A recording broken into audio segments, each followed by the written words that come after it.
These are the books I've read for the video.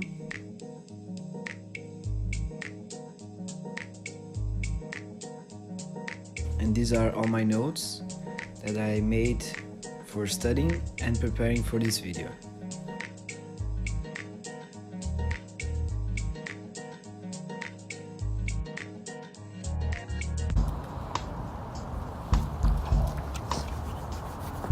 It's like minus something right now. I don't know if the audio is going to be good, but I think this is a good spot. So the idea is to take all those notes and all those books I've read, and for each philosopher create a very simple and compact formula. And with this formula you're going to understand how he perceives the world, or how he perceives his mind, or how he searched for the truth. It's a very simple to understand formula that sums up hundreds and hundreds of pages, and I think with that it's going to be interesting and fun to see how the conversation between the philosophers has changed along the years.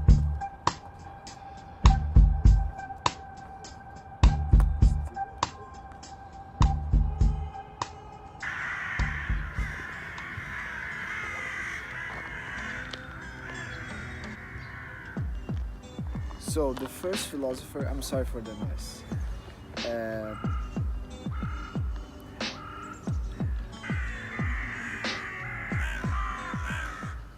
And now it's going to be interesting, because I'm going to take these first philosophers, like Thales.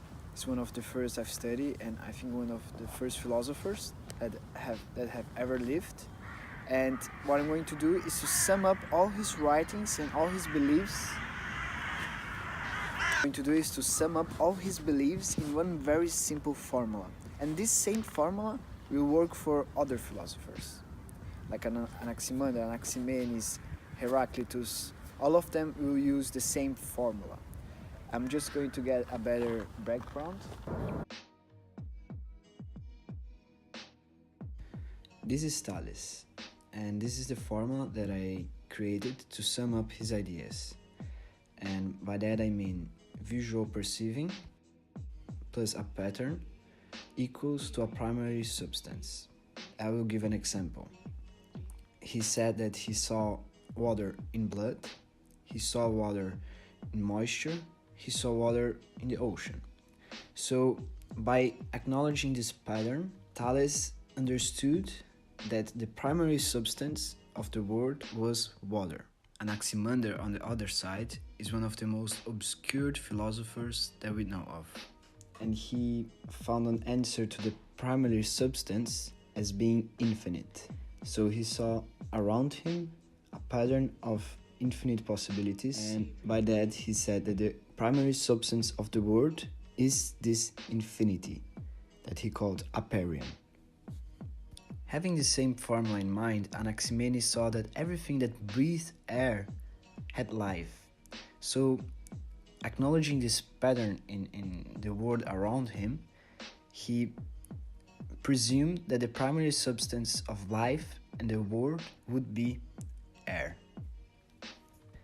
And finally, Heraclitus, he saw a pattern in everything that had life would be, at the end, fire. Because fire he saw as the primary substance state of everything that dies. This fire is not so physically fire, is also a psychic of human, in some ways like a soul. So he saw as the primary substance of life and the world around us this fire, this psychic fire.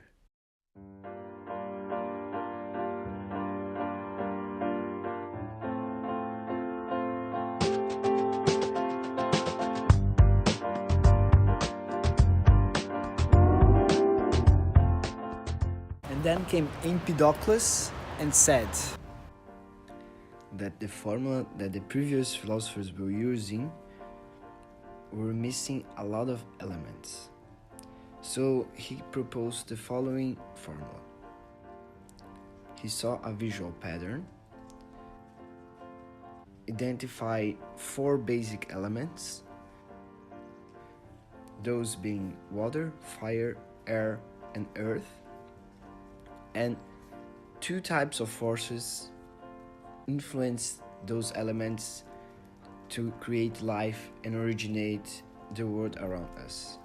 So this is the formula that Empedocles created to explain the origin of life and the world around us. And then Democritus came and thought everything in a very different way. He was actually an atomist, and the formula he proposed was very different than the previous ones.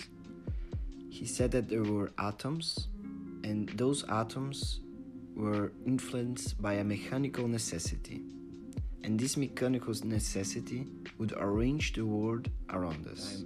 He actually was pretty accurate for the time that he was born in.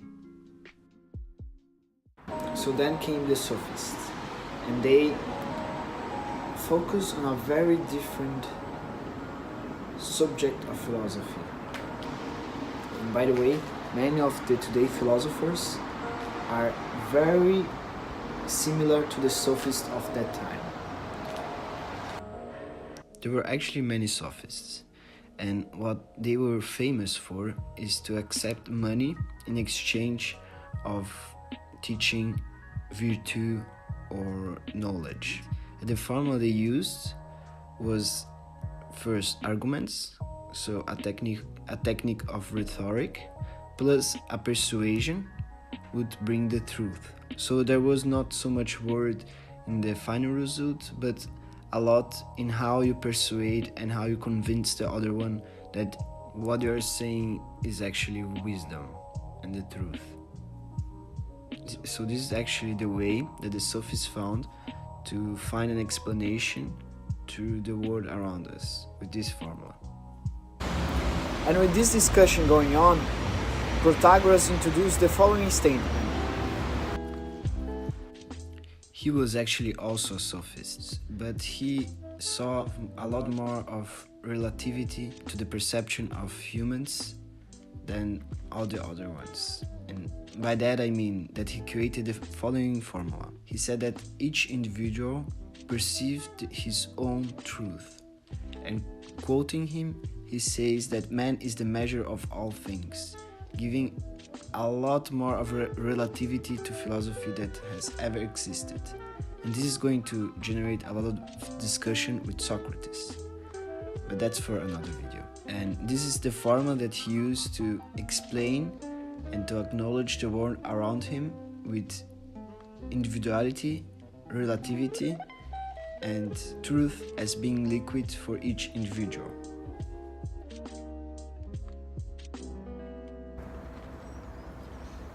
So, this is the end of the video because all these philosophers, they were actually, we don't have so much material about them. They didn't wrote anything. We have no books of them made by them. We just have some fragments that I've put on the side. And now we are going to get into Plato and Socrates, so I will make a separate video. However, I do want to talk about one thing. Philosophy has been a passion for me for, I don't know, 5 years, I don't know how long.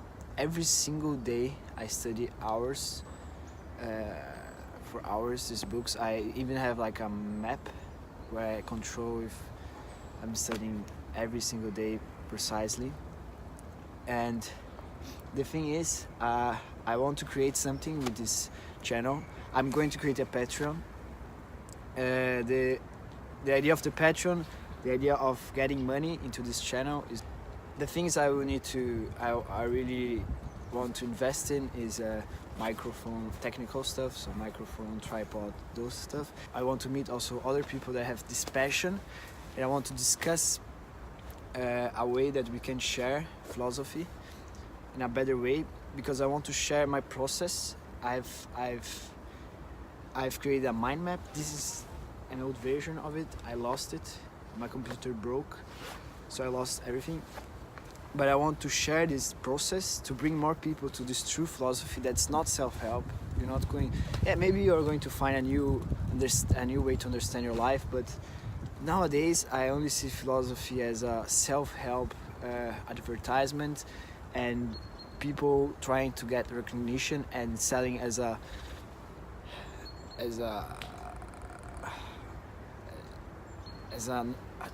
I know everything, as a guy who knows everything, and truly as a sophist. They persuade you about something just with the skills of their rhetoric.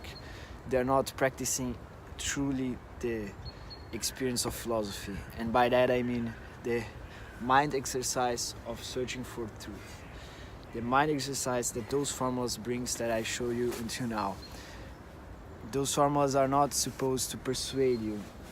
They are supposed to make you think in a different way.